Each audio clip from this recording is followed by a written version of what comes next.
let me ask the question again. Does Facebook consider itself to be a neutral public forum? And representatives of your company have given conflicting answers on this. Are you a First Amendment speaker expressing your views, or are you a neutral public forum allowing everyone to speak? Senator, here's how we think about this. I don't believe that there is certain content that clearly we do not allow, right? Hate speech, terrorist content, nudity, anything that makes people feel unsafe in the community. From that perspective, that's why we generally try to refer to what we do as a platform for all ideas. Let me try, just because the time is constrained. It's just a simple question.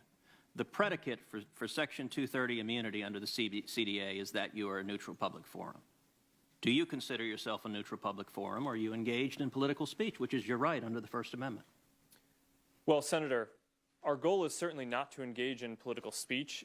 I'm not that familiar with the specific legal language of the law that you speak to, so I would need to follow up with you on that. I'm just trying to lay out how broadly I think about this. Well, Mr. Zuckerberg, I will say there are a great many Americans who I think are deeply concerned that Facebook and other tech companies are engaged in a pervasive pattern of bias and political censorship.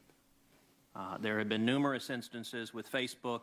In May of 2016, Gizmodo reported that Facebook had purposely and routinely suppressed conservative stories from trending news, including stories about CPAC, including stories about Mitt Romney, including stories about the Lois Lerner IRS scandal, including stories about Glenn Beck.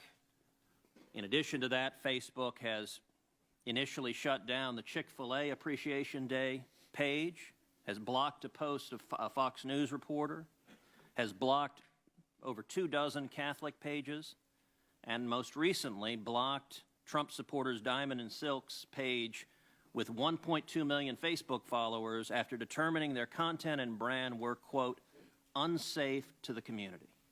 To a great many Americans, that appears to be a pervasive pattern of political bias. Do you agree with that assessment? Senator, let me say a few things about this. First, I understand where that concern is coming from because Facebook and the tech industry are located in Silicon Valley, which is an extremely left-leaning place.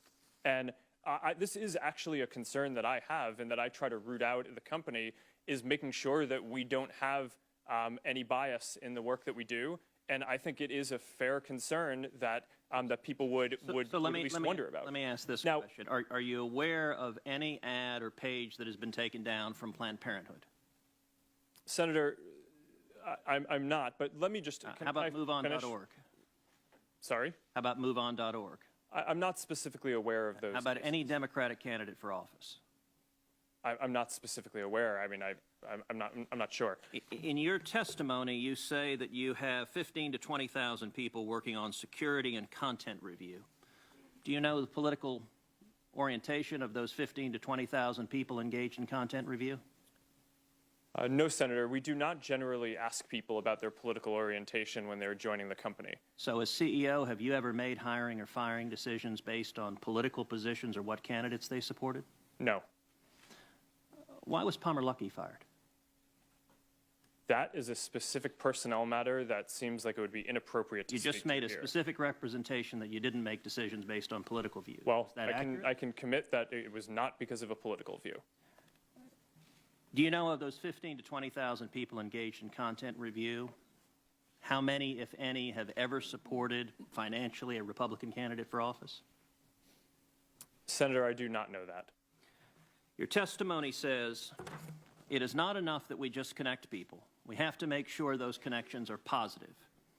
It says we have to make sure people aren't using their voice to hurt people or spread misinformation.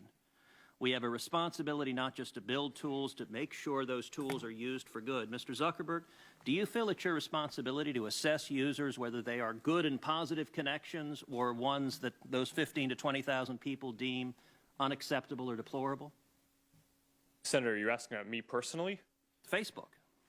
Senator, I think that there are a number of things that we would all agree are clearly bad. Foreign interference in our elections, terrorism, self-harm. I'm talking about censorship.